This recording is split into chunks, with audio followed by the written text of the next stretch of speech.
All right, and we should be live right now. Cool. Let me just make sure that we're streaming. Yep, looks like we are. Yep, there we are. Let me just give everybody a couple minutes to get in here while I put the announcement on the Discord channel. Gotcha. But yeah, you doing good today so far, bro? I'm chilling, bro. It's been a good start to the day. It was better than yesterday. You ever have one of those days where the coffee machine stops working? You got like a million phone calls from your mom saying, she's worrying about things. Your computer won't boot up. Your everything is just breaking. You're like, oh crap! It's gonna be one of those days. Today was definitely not one of those days. So Good. I'm glad to hear that. blessings. Yeah. Just invite everybody from the Discord channel to join.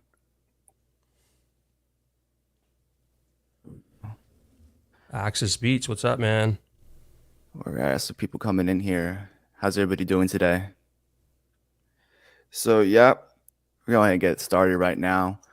What's up, guys? My name is Troy with the Heat Channel. Today on the show, we got YouTuber and producer SIKKY Beats with over 9,000 subscribers and everything. How's it going, bro?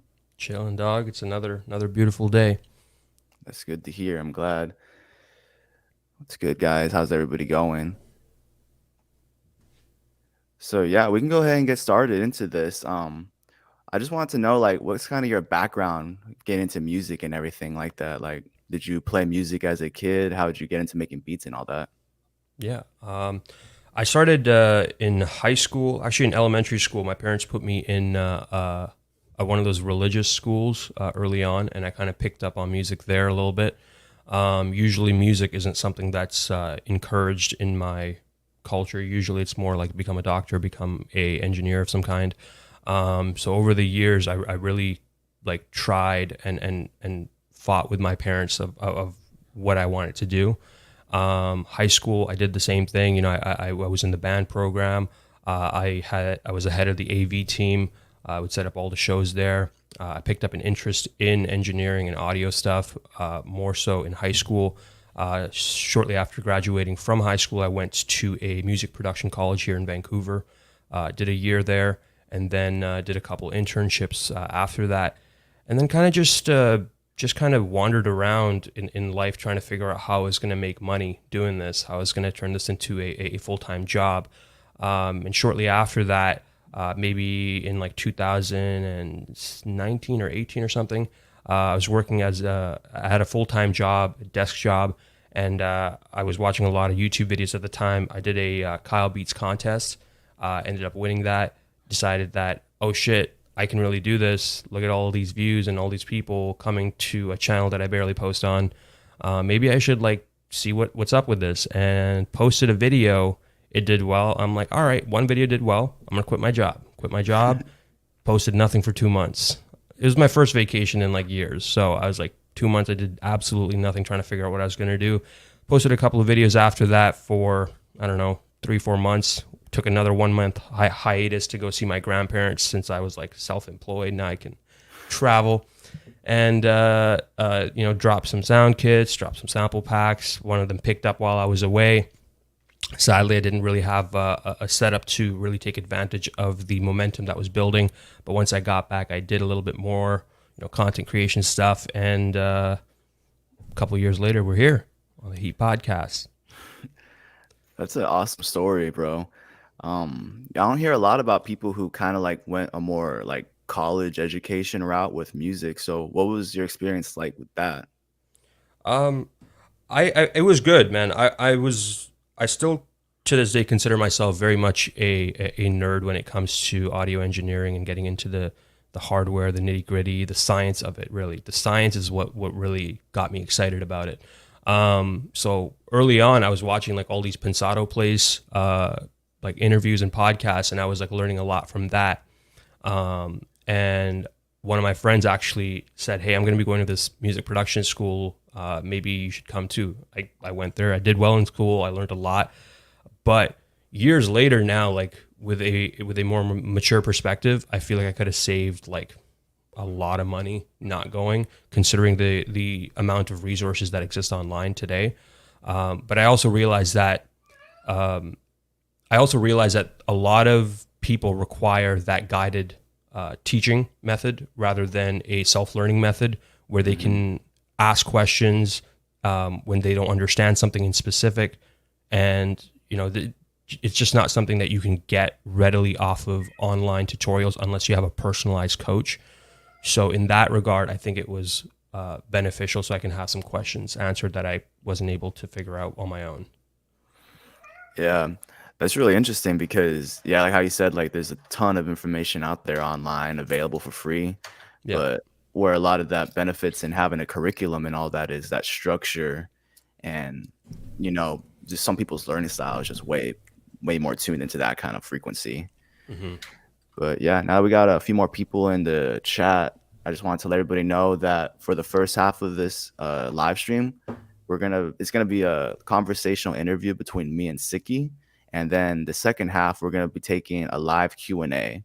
So if anybody wants to start dropping their questions in the comments below for at the end of the session, so we can have them lined up, go ahead. And I think we also had one of those Q&A on the Heat Instagram story. So if you want to ask that way, go ahead and ask there too. But yeah, no, that's really interesting. So what was that transition of working a day job and then becoming a full-time YouTuber like to you pretty much? I mean, a full time job has its own securities. It's got its own routine, but I realized I realized very early on, and over the years, I did like I'm sure like a lot of people that watch this, we've had moments where you feel like your career is about to build a little bit of momentum, not a lot, but just a little bit. You're like, okay, this is building. Whether it's just an artist hits you up, or a big person just like engages with your whatever beat that you posted on your YouTube channel because you're doing it kind of quietly. I realized that like I was doing everything half-assed. My routine when I was working as an executive assistant for this company was to wake up at like 6:37, go to work from 8 till like 5 o'clock, and then I would literally have about 4 to 5 hours at the end of the day to do anything that I wanted to do with my time. And that was usually, if you really look at the 4 or 5 hours, I was like making dinner, going to the gym, and then maybe I had like 2 hours left to actually do music stuff. And I realized I can't really get to where I want to be if I can only spend 2 hours in my day. It didn't matter how early I woke up or how late I stayed up. It wasn't a good system. And once I won that contest, I realized that if I'm gonna do this, I have enough money saved up at that point. I'm very frugal. Any money that I made, basically bought my equipment, everything in the studio. And I realized that, okay, if I'm going to do this, I'm going to take that 6 months worth of money. I'll try and do this for 6 months, go hard, which from my earlier conversation with you, I was saying like kind of half-assed it for 2 months and then took another 1 month hiatus. So there went 3 months.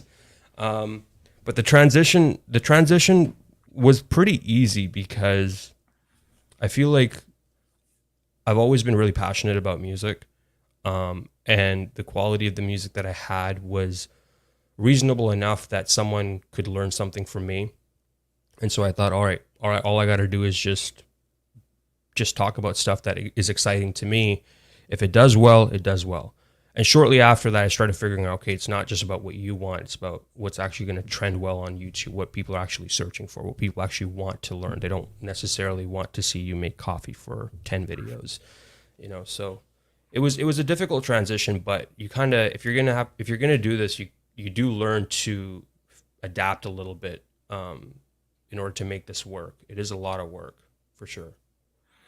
Yeah, and it definitely is a struggle like balancing having a job while trying to pursue any type of musical endeavors. Hmm. So I definitely feel you on that.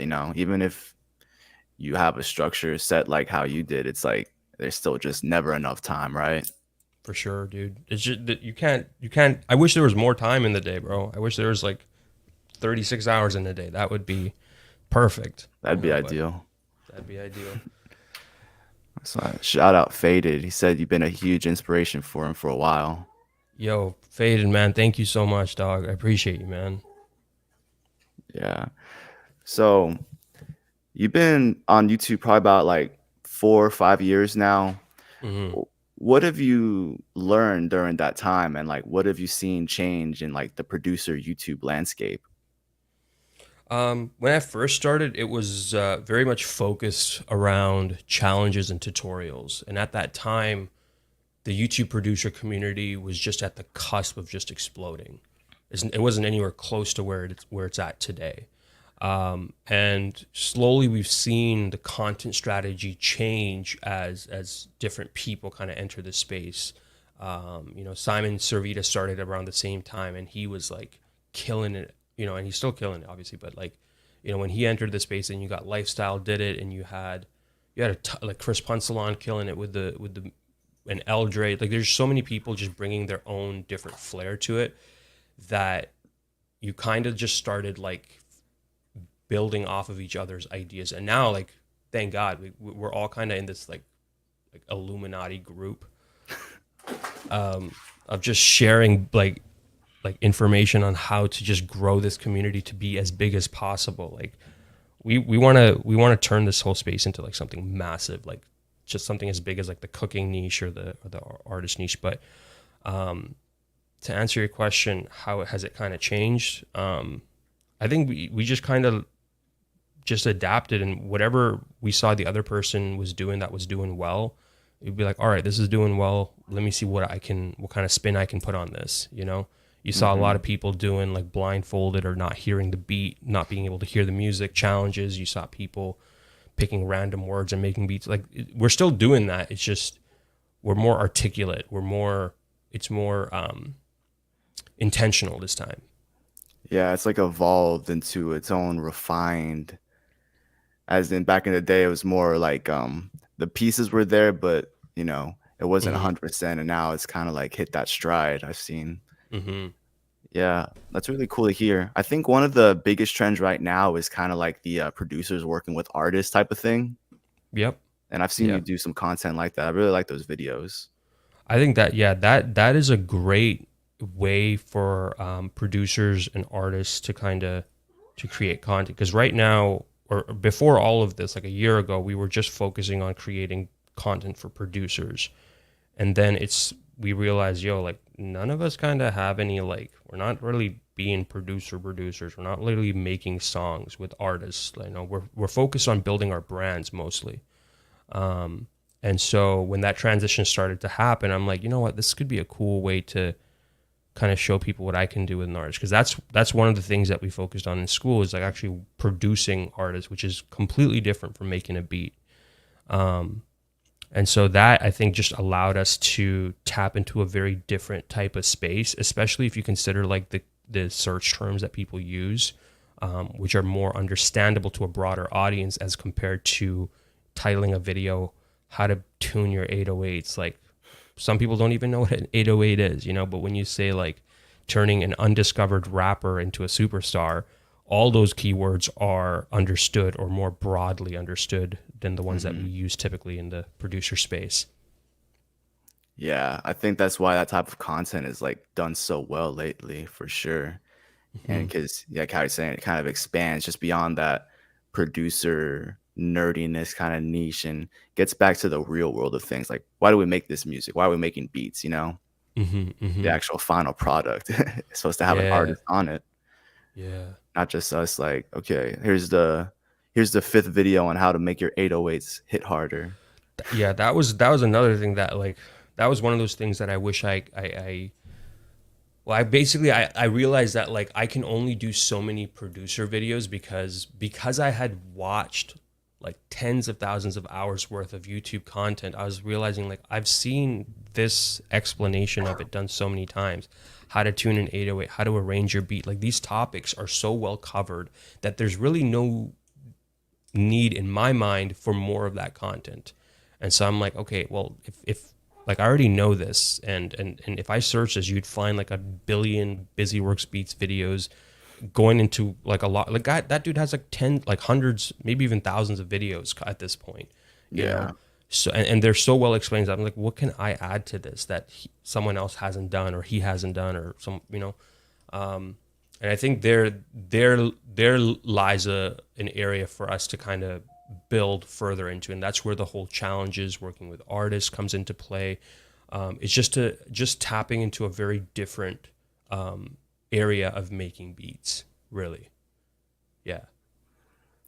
Yeah, and I think like that kind of I guess mindset kind of brings out the best in producer YouTube creators because it, allows them to express their personalities and make the types of videos that they really want to make. And that's the thing that I've really liked about your videos is you've always had like a very unique and positive personality that you always like showed on the camera. Hmm. And I'm sure a lot of other producers can relate. Like being in front of the camera is really hard. So like what advice do you have to, people trying to get in front of the camera and are struggling to like express themselves and like overcome the awkwardness? Yeah.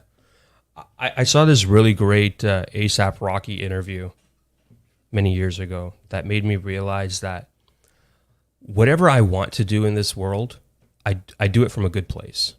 I believe that I have good intentions, and I believe that I'm trying to do what really adds something good in this world. And if anyone judges me for that, that person is the problem, not me. I'm like, and he said this, and this is what resonated most with me.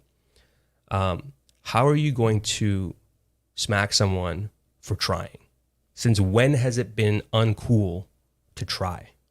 You know, and to be on the camera is like, I'm trying, bro. Like I love music so much, and I don't want to do anything for the rest of my life.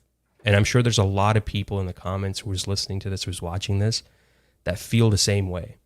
And so if I ever see like a small content creator trying to like figure out they're quietly talking a little bit, I'm like, bro, speak up. This shit is fire. Like you need to like be more confident. You got to believe in yourself because no one else who's going to believe in you more than yourself. If you can't believe in yourself, it's going to come across on the camera. And I feel like if you're going to do content, bro, don't worry about anything anyone else says. I don't even read comments anymore. I posted a video on TikTok a little maybe a week ago. It's got like 700,000 views on it right now, and there's like people that are like being just outright brutal, just being cruel in the comments, and I'm like, you know what? I know that I made that video for the shits and giggles of it. Whether you kind of see it or don't see it, whatever. My job is just to create music and put it out into the world. It's not gonna the idea that putting content into the world, you have to understand that not everyone's gonna like it. And if there's like 8 billion people in this world, out of those like 8 billion people, if you can find like 20,000 people that fuck with your shit, you're good, man. You can't please everyone, and there are people that really fuck with you. You got all these people that watch you guys on your podcast. You got people that follow you on IG. It's because you guys provide value. I would never worry about what anyone else thinks. I'm here to do me. Yeah, that's a great mindset to have about it. And like that's a great approach to making content in general, You gotta you gotta have like that confidence in yourself and your ability. For sure, And man. yeah, and And just who being else? friendly. Or go ahead. I was gonna say that no one else is doing your job.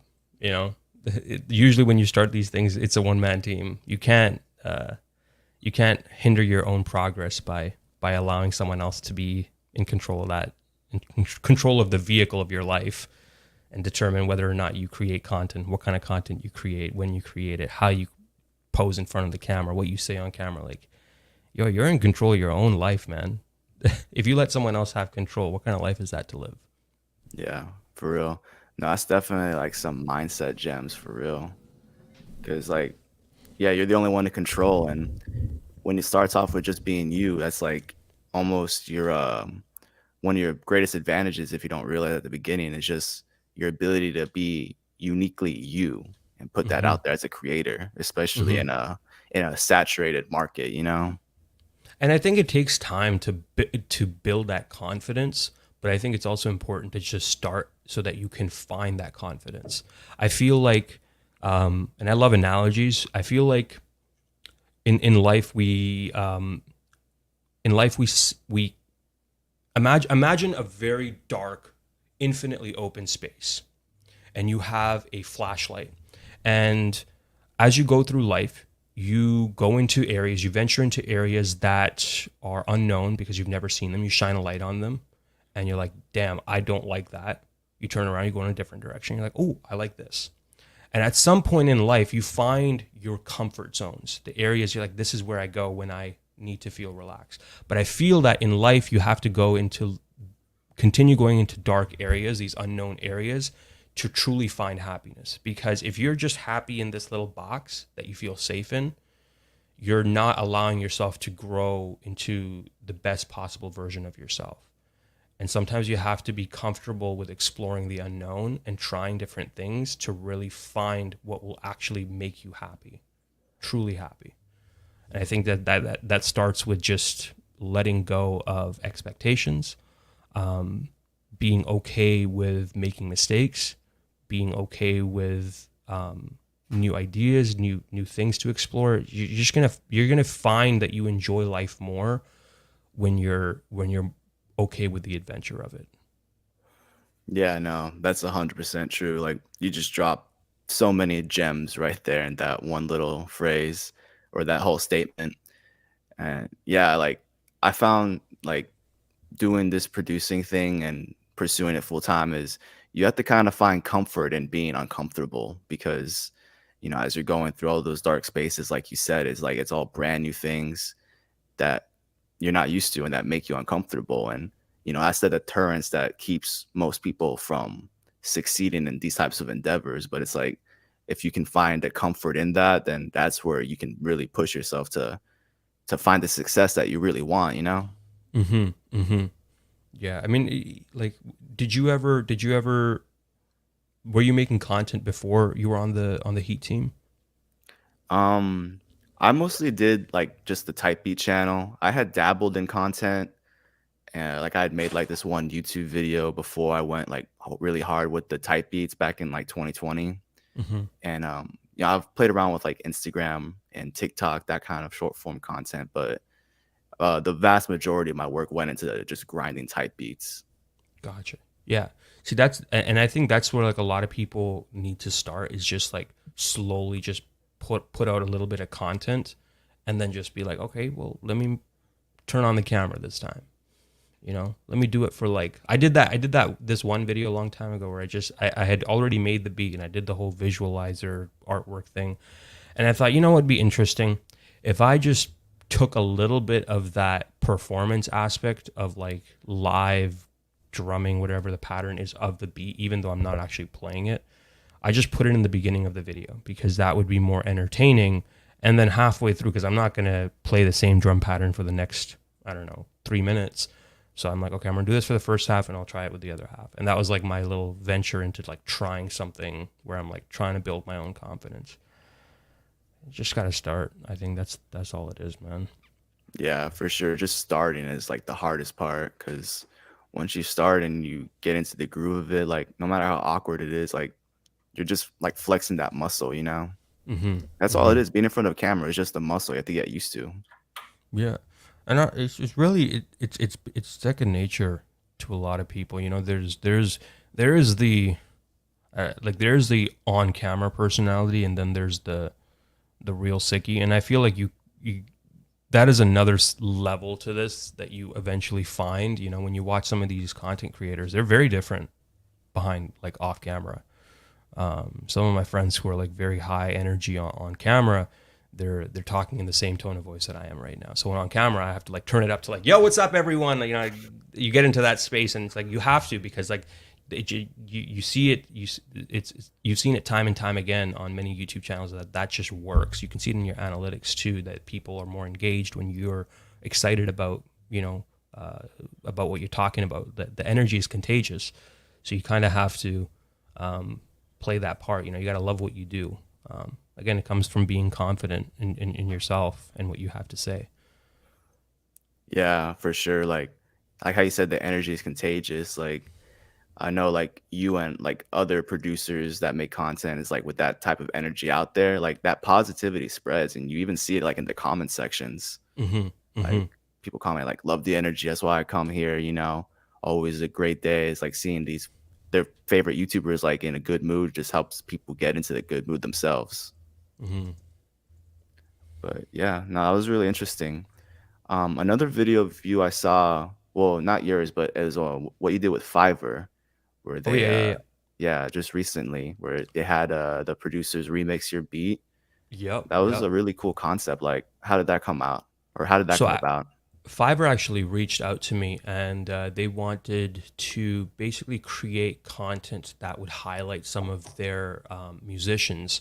And basically, the entire idea of it was really theirs. They just wanted me to kind of be the host for it, make the introduce the concept, make the music, send it to them, react to them, pick a final winner. And that was the structure for it. It's very similar to Andrew Huang's video that he's done. And honestly, bro, there's so much talent out there, man. Like they're like the quality of work that I sometimes see puts me into this competitive mode. And I'm like, yo, I gotta like my beats have gotten better on that series every time because I'm like, yo, I gotta like step my game up, you know. And these some of these guys are like in all honesty, like not charging enough. I feel like they should be charging like thousands of dollars for their work, but you know, there's that. But that came about simply because they reached out. Like a lot of companies will just see you creating content and will just reach out because they like what you're doing. They see that you have a very specific audience that is relevant to the product or services that they're trying to sell. And I keep it real, man. Like I've turned down a lot of companies and I've worked with a lot of companies.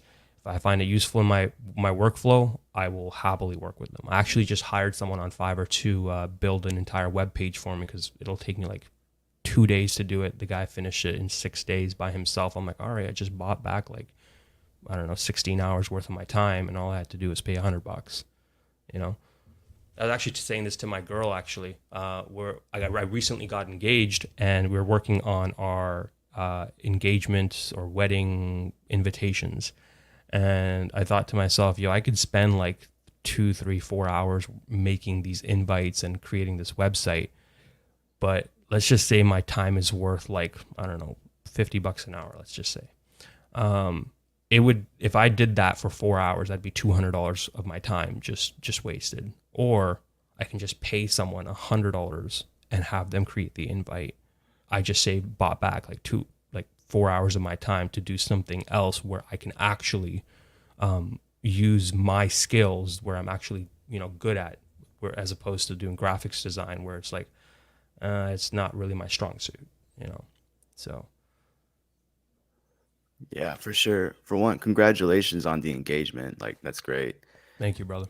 Yeah, and yeah, you're 100% right on the outsourcing. Like I think the producer community has kind of gotten more hip to that, like buying back your time, because Mm-hmm. that's pretty much standard in every other Mm-hmm. business. It's like companies hire marketing teams, graphic design teams instead of like the CEO doing it all, because they Mm-hmm. understand the value and their value and what they provide isn't, the graphics and all Mm-hmm. those little things, So that's what I did for like my loop kits. I could like spend something that I'd be happy with, like spend a day designing the cover and all that, Right. but like I'm not a graphic designer. Like it doesn't come easy to me. Like I'm Yes. very motivational driven when it comes to that kind of stuff. So it's like if I'm Yeah. not motivated, I'm not gonna enjoy it, Mm-hmm. So I think that to me that's like some of the coolest stuff is just not doing the things that you're not good at, but like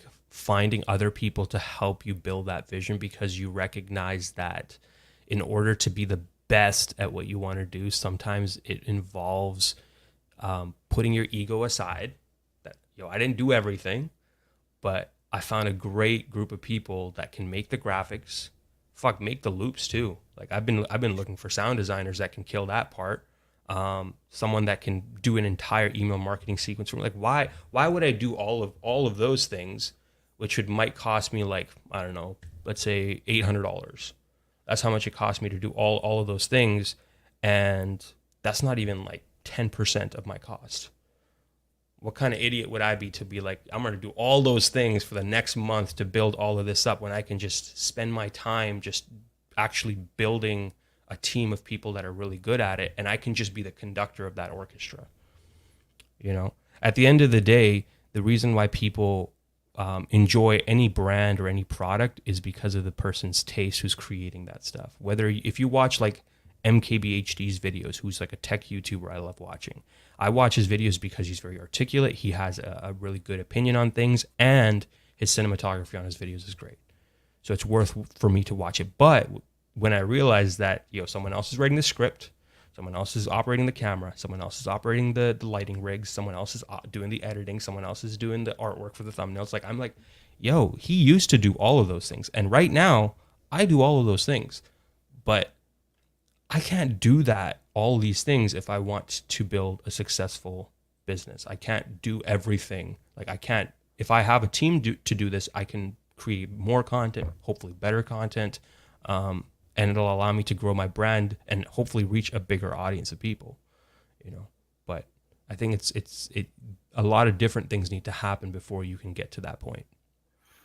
Yeah, having a team is essential, and the way that comes about is critical, because you don't want to be grouped in with the wrong people that are just gonna derail everything. Mm-hmm. But yeah, we're getting a little bit more later into the interview. I just want to let everybody know that we're gonna keep talking for a little bit more before we get into everybody's questions. So if you want to start dropping some more questions in the comments for after, go ahead and start doing that, guys. But yeah, finding a team and everything, and like alleviating that stress off of you. I Mm-hmm. find that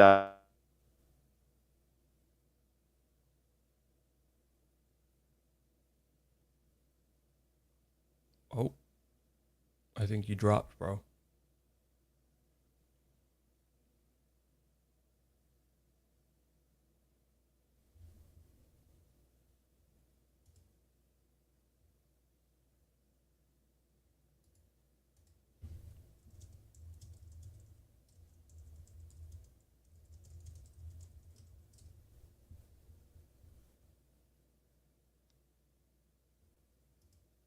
yo.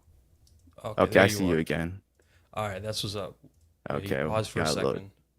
got a little drop out for a second, but I think we're good now. Okay, cool. Sorry, what Yeah. were you just saying, bro? I missed that a little bit of that. Yeah, no, I was talking about I basically just want to get into burning out and losing motivation. I saw a video you posted a while ago where you were talking about when you had almost quit, Bro, and that one really worst that one really worst resonated day, with dog. me, because and also You Eldre's comment too. He saw like that whole process of like starting to beat and wanting to quit everything is like a cycle. It's like, I don't know. I don't know if I'm any special in this area, because I feel like a lot of people go through this, man. Like, I have expectations of heights that I want to reach, and sometimes they seem so far away. The mountain is so high to climb that it's very disheartening, and you kind of want to give up.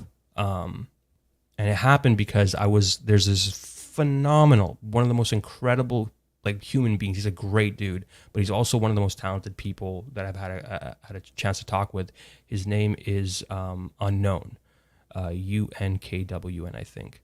And man, this guy is incredibly talented. He's like freaking producing with like some of the biggest artists in the world, even freaking ghost producing for people that, like, obviously I'm not going to name, but fuck, this guy's great. And he had dropped a sample, and I was freaking questioning what the hell I'm doing, because like this was exactly what I've been trying to reach for, and this guy's doing it every single day, but he's also doing very different stuff, EDM stuff, and doing R&B stuff that's like on par with some of the biggest artists in the world. And I realized that I wasn't there, and how far I was. But I also realized that, like, I'm not gonna get there if I quit.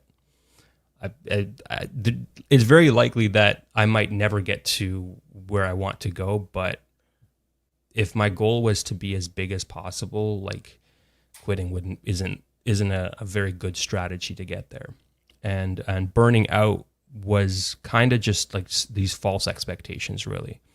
And I think that this year, my biggest goal is to focus on one thing and one thing alone, and that is just some level of consistency in my life.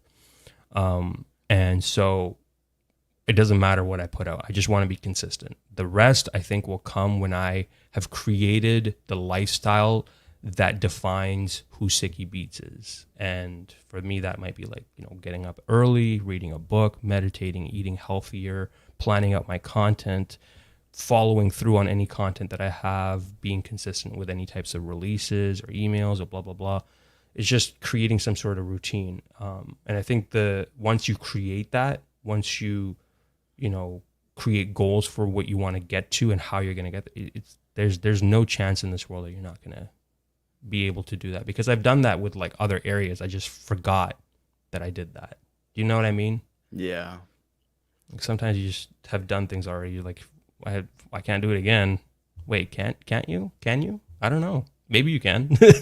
Right. When you just forget that you already did that years ago before. Yeah, you kind of lose sight of it. You start overthinking. It's just part of the cycle. I recognize that that's what it is now. Like I have a video right now that I'm not like incredibly happy with. It's not the greatest video in the world, but I'm like, you know what?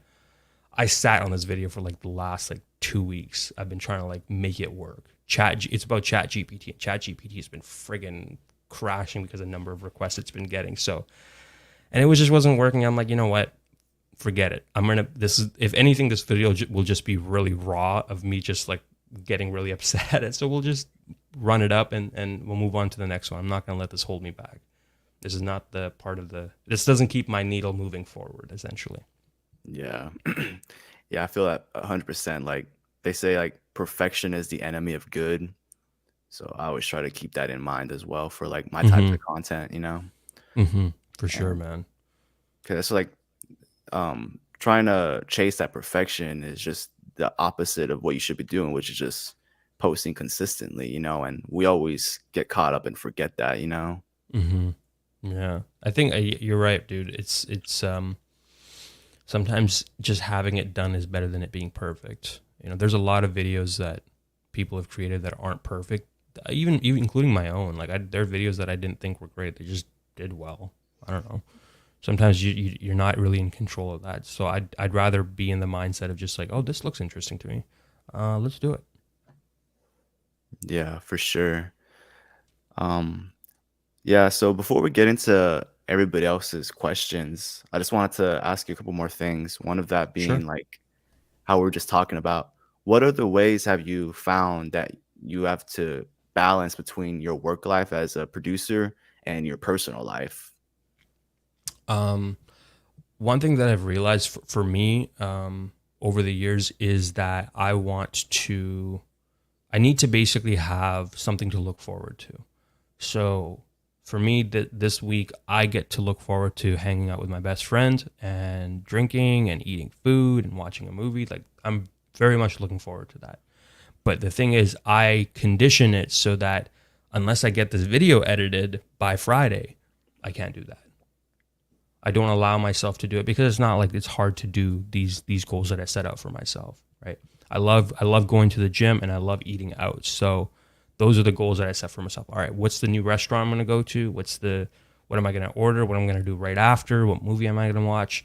And those are my goals, so that as long as I meet the whatever I've set out for my day, I can get there. But I also try and I'll just let myself work only up until like 6 o'clock in the afternoon.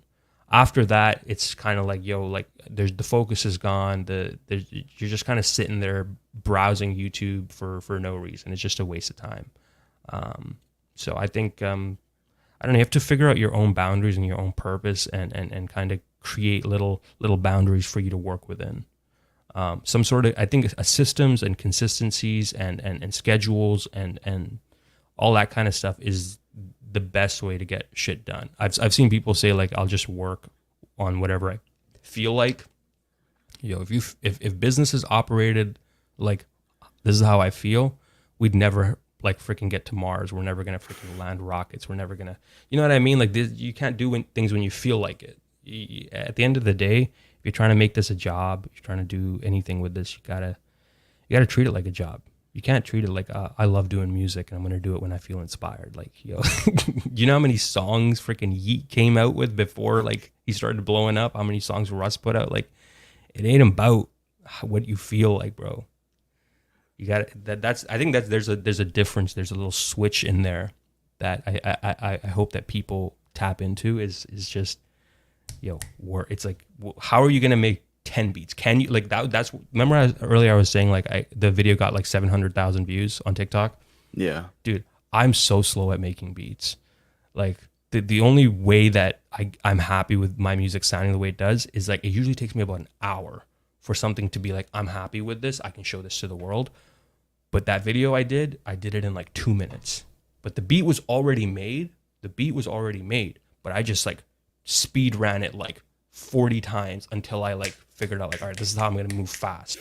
The purpose of the video wasn't to show how fast that was, but it was more of an exercise for me to dial in my workflow so that I can actually like make my music making process not 60 minutes, maybe it's 50 minutes or maybe 55 minutes, but just get better at that so that I don't have to like, waste time doing this other stuff, which totally is veering off from routines and schedules, but No, but that's part of it because I feel like what separates the people that take this seriously and do this for a living versus like the hobbyists is that the ones that do this for a living treat it like a job, and part of the things that comes with having a job is having to meet deadlines, mhm, and those deadlines for me personally, I find like that to be the biggest like motivator and drive. Like when I set those deadlines for myself, that's when I mhm, really like can grind and get shit done. mhm. And I think that's the reason, bro, that a lot of businesses like McDonald's or even desk jobs, the only reason they operate the way that they do is because there's deadlines and goals and expectations. They have systems and routines that allow them to operate at the optimal efficiency. McDonald's can fucking churn out a hamburger in like 30 seconds to a minute, I think. It's like it's crazy. Like how like why is that a bad thing? Do you know what I mean? Like if I can like learn a system for making beats a little bit faster, whether that's like having an organized folder of my favorite sounds or having my favorite go-to chord progressions or chains, I have like hundreds of like FL Studio mixer chains that I use so that I don't have to reinvent the wheel every single time.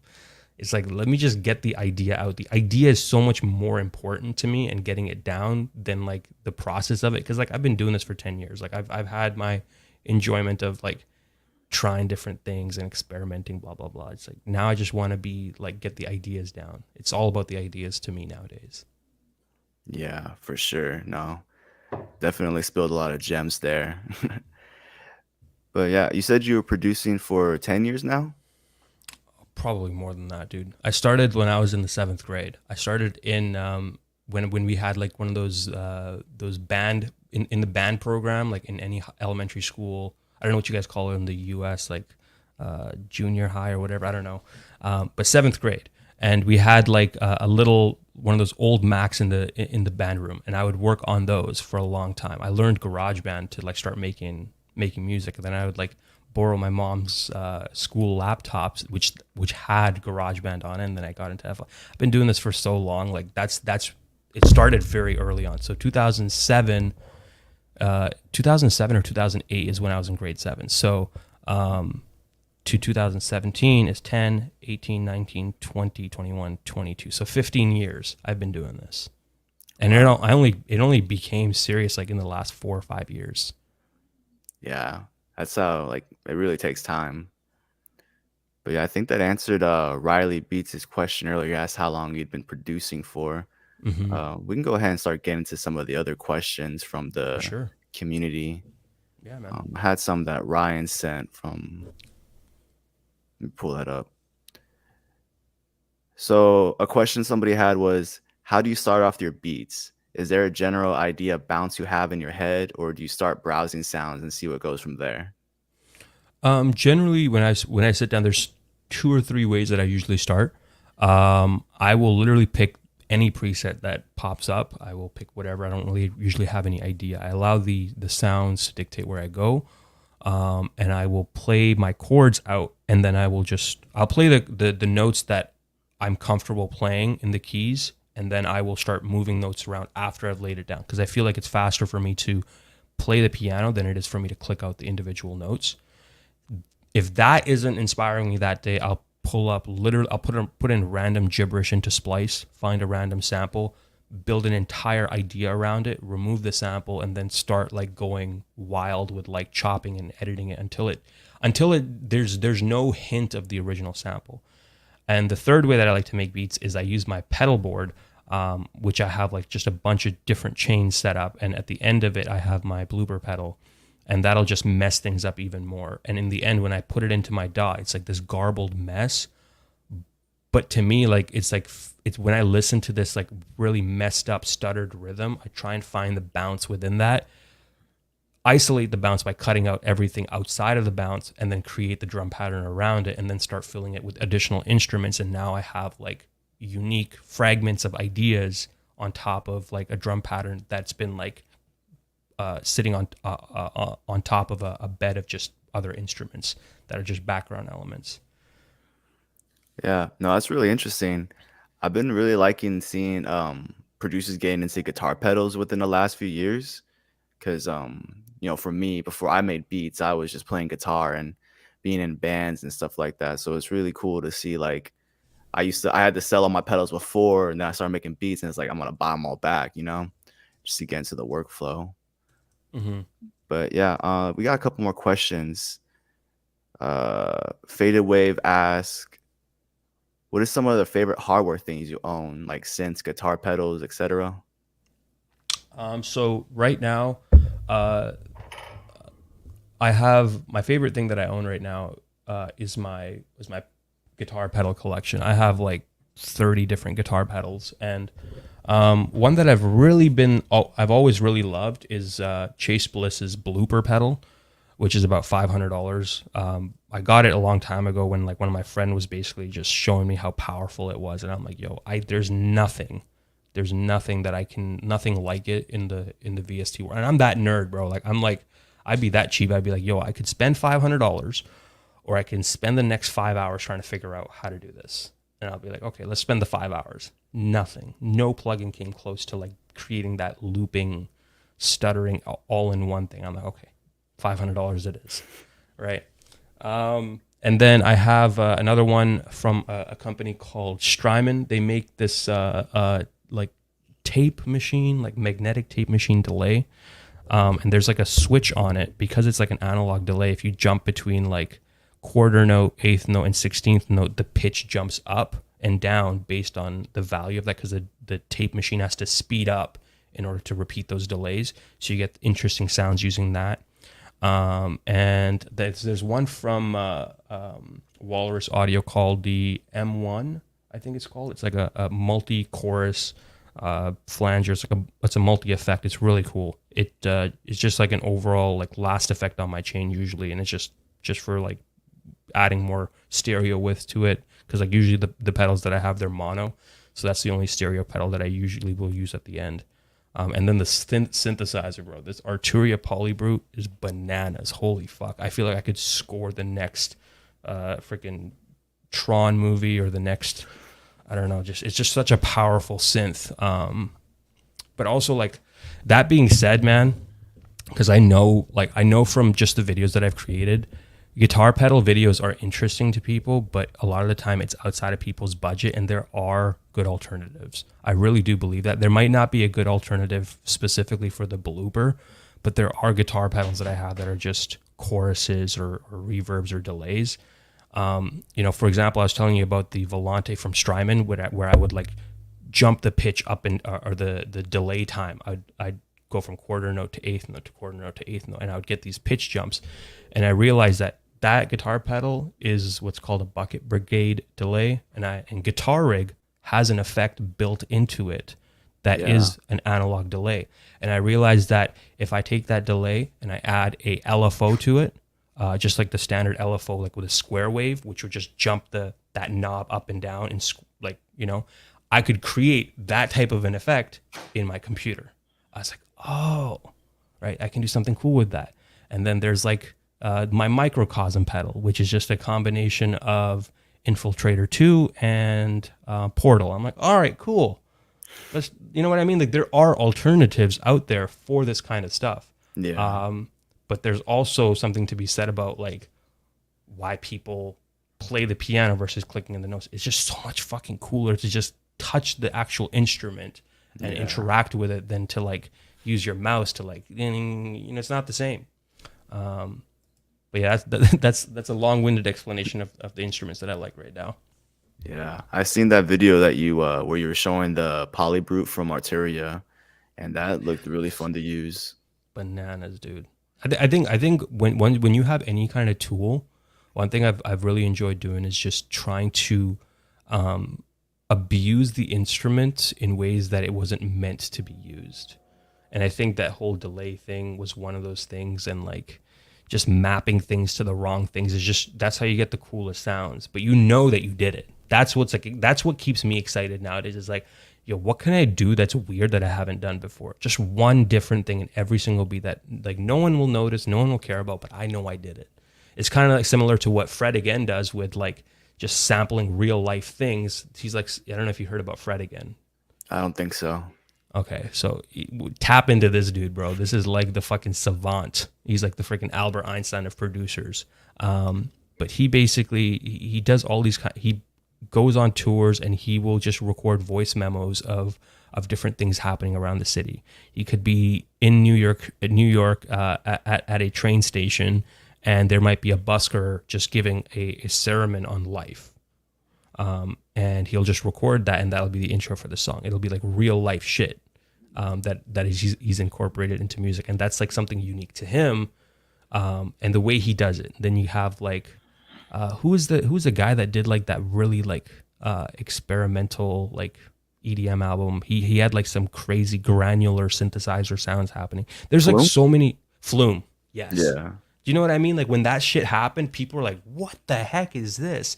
Right. Skrillex came out with dubstep. It's like it was innovative at the time, you know. Um, so I think just trying different things, at least just one different thing, even if no one will know that you've done it, it's a cool thing to do in your music Yeah, that's some of the funnest parts is those like happy accidents, for sure. especially like sound design, and it just makes like the coolest sounds, and it's just from a misclick or whatever. Like that's some of my Hmm. favorite like things that come about when I'm making beats and sound design and all that. Hmm. We got another question from Chuck, the producer. He says he feels like he has too many layers in his beats. What can he do to condense his instances of Zerum or other VSTs? So I guess just to like kind of like break things down a little bit. Um, I usually do two things personally. I like to stay within working with audio because it uses the least amount of CPU and it limits what you can do afterwards. You gotta, it's just a commitment thing. You commit to it. If people record vocals, if you get the vocals wrong, you have to record it again. It'll save you on the CPU. But then as far as like the complexity of it, too many layers. I'd say just you don't really ever need more than three instruments in a song. There's a song produced by DJ Mustard with Chris Brown. I think it's called "Show Me" or something. It has like one melody instrument. It rides the whole song. It's a freaking phenomenal song.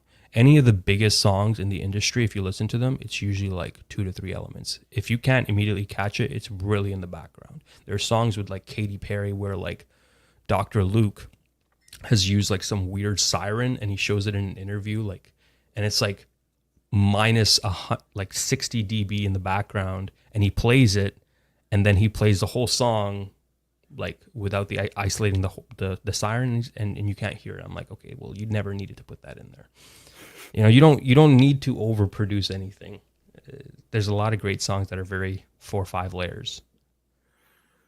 Yeah, I feel like producers see like the work of other producers and like maybe like their FLPs and all that, where it's just stacked with layers and automation clips and 100+ tracks. So they feel like they're more simpler beats or anything doesn't compare because it's not as complicated or whatever. But that's what I learned a few years ago is like complicated doesn't equal good. Hmm. And like how you said, most songs like that where it's only a few elements where That's all it really needs. And if you overdo it, then you kind of like forget the plot, you know? Mm-hmm. And also like when you have too many layers and too many call and responses and too much ear candy and too much all of that, you're it's fun. I truly understand the appeal of that because it is more interesting for an individual to listen to it, but it's also very difficult for an artist to be like, yo, I want to work with this. If you post beats that are always too complicated, um, it's less likely that someone's going to want to come to your YouTube channel to listen to it again. Be like, oh, this guy just posts like cool beats, but they're like too complicated. You saw the whole J. Cole song that I think he posted about or today or yesterday, whatever it was, where Yeah. J. Cole just found this guy's artist beats. Yo, J. Cole just picked the first beat and he was, it wasn't complicated. It was straight to the point. But that beat was great. Yeah. You know what I mean? Like if you can make it bounce, like listen to like old Kanye albums, listen to like some of Drake's stuff, listen to like the hit songs of from people, and you'll see how simple these songs are. And it's really like a simple melody with some really well done drums, and you'll see what's up. Yeah, You really exactly. will. I've been noticing that simplicity coming back as kind of like a trend lately, where especially like maybe it's not so much just me personally, like stripping back my beats and finding the simplicity, but Mm-hmm. just like what you hear on the radio and everything is more simpler than what things used to be. Like I feel like a lot of it was like the trap rolls and Mm-hmm. crazy 808 stuff was more of the sound, but I've been hearing like that more just like stripped back rhythm and Mm-hmm. everything straight to the point has been coming back a lot. So I think people kind of got tired of all that overcomplicated kind of stuff and just are kind of getting I back to the basics with it. I think people are also getting really tired of like the two step hi hat beats nowadays, because it's become like a copy and paste method. Like there, I think people are hungry now for something different. Yeah. And that again, that's where like the whole like just try and do one thing different. If everyone's using two step hi hats or everyone's using the same drum patterns, get rid of the hi hats. Can you make it bounce without the hi hat? Can you make it bounce without the two step? That's the freaking growth aspect right now. That's where your growth is. Like, can you make it do something cool by doing something that everyone else like doing something different from what everyone else is doing? Make it Yeah. bounce without that.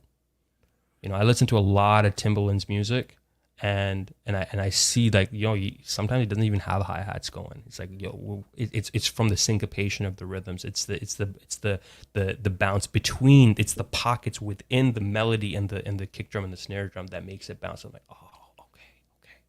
Like Kanye does that too, you know. Um, yeah. Yeah. I think a lot of producers are challenging themselves like that because we've been hearing the same thing for years now, you know? hmm I But yeah, think yeah, just it'll be more exciting once like I don't know if like anyone someone bigger will end up like creating that bounce and then people will follow that. I think that's kind of been the case. Like you also see it in YouTube tutorials is like, all right, this is what's popping right now. Metro just dropped an album. How do you make a Metro boom? And it's like Metro made a great album, but it wasn't different from everything else, you know? And that's where I'm like listening to like a SZA album. I'm like, oh, this is interesting. This is different. This is something unique.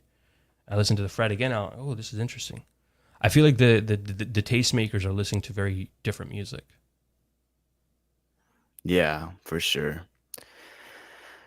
We got another question from looks like Prod Troy. He says, "What's your biggest tip for monetizing as a producer in 2023?" I guess just let's talk more broadly, like more creative ways that producers can monetize their brand and content in the new year.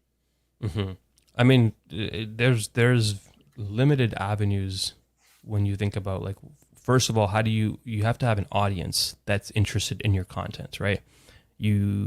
What is it that producers look up? You have to understand your customer base. If you understand your customer base, you're like, okay, what do they need?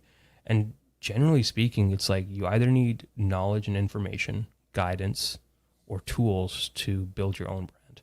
Those are usually like the three things, which are we're kind of already tapped into with like your sample packs, your melodies, your consultation calls, or your what else was it?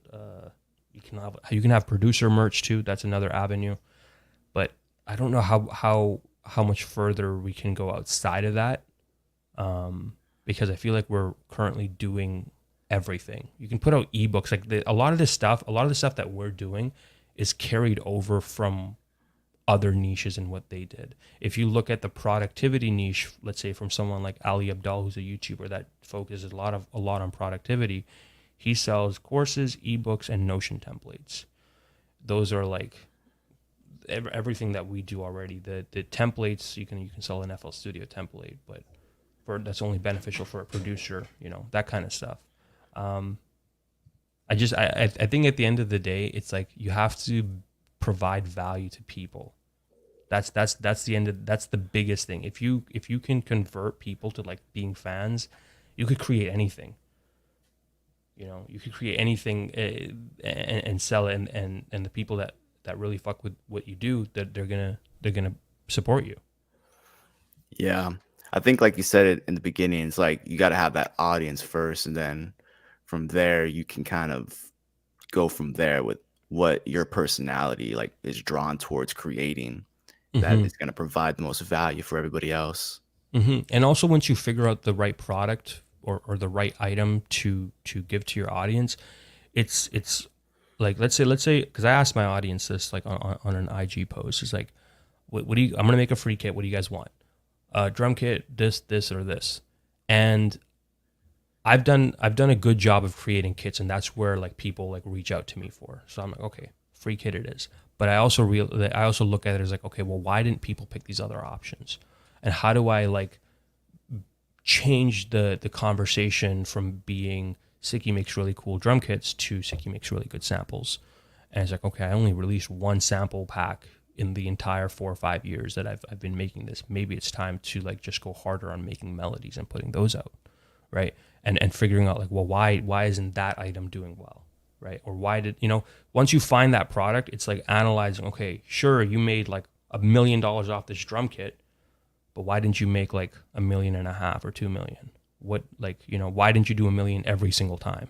Or why did this kit only make like $500 worth of, you know what I mean? Like, it's figuring out those little details as to why. And there's an analytical approach to doing that. It's the same thing with like growing a YouTube channel. It's like you can't just post stuff, and when it fails to perform, you don't figure out why it's not performing. You have to really dial into that aspect. And I think it's a really big aspect of being a business operator, is not being afraid to look at the numbers, which will tell you the harshest truths. Yeah, yeah. No, that's a really good gem that I feel like a lot of people or producers overlook and kind of shoot themselves in the foot with, because the data's there and it tells you what you need to know. Hmm. But yeah, we're a little bit over an hour now, so I think we got time for one more question. We're gonna go with Riley Beats here, another former Office Hours guest.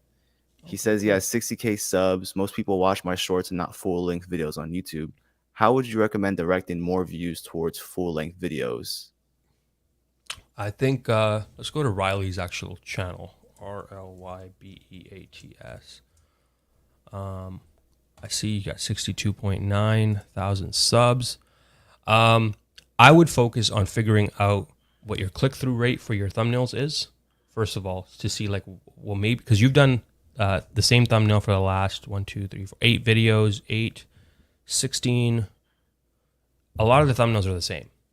So I think in that regard, just that, let's just really dial into that, because that's like one area that I can like explain it a lot better.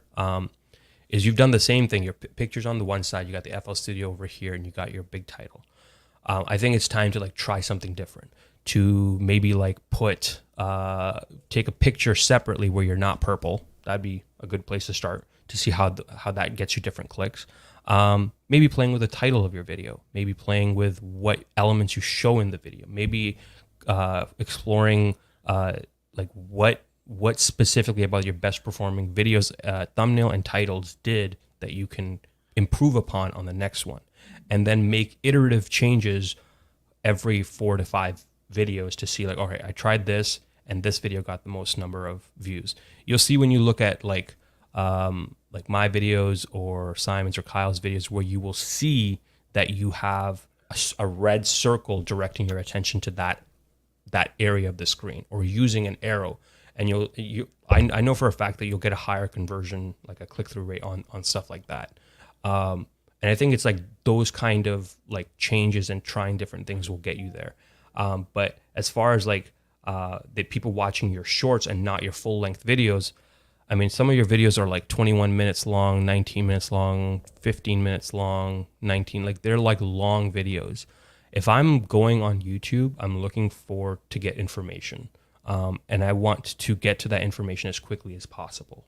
And I think that if you're going to, if you want people to actually watch those videos, it's not that people aren't watching them. It's because that YouTube has seen that like these videos don't perform well or don't have a high enough click through rate or high enough retention. And if you look at the retention rate, if it's anything like less than like 70%, there's something to work on that. Like, how do you condense your information down to get people that value in like 6 or 7 minutes, as opposed to, I don't know, 19 minutes. There's like videos that are like some of these videos are like 7 minutes and 32 that have 7,000 views on them. Now that I'm looking at it, you got videos with like, I think that's a good area to look at. Is just read your analytics. There's a couple of good YouTube channels. Film Booth is a great YouTube channel that I recommend watching. There's another, I think his name is Finzar. Those are good YouTube channels to really get like detailed advice when it comes to reading analytics and telling good stories and stuff, and just dialing it in that way. No, yeah, that was all great advice. Yeah, I'm sure Riley would really appreciate that.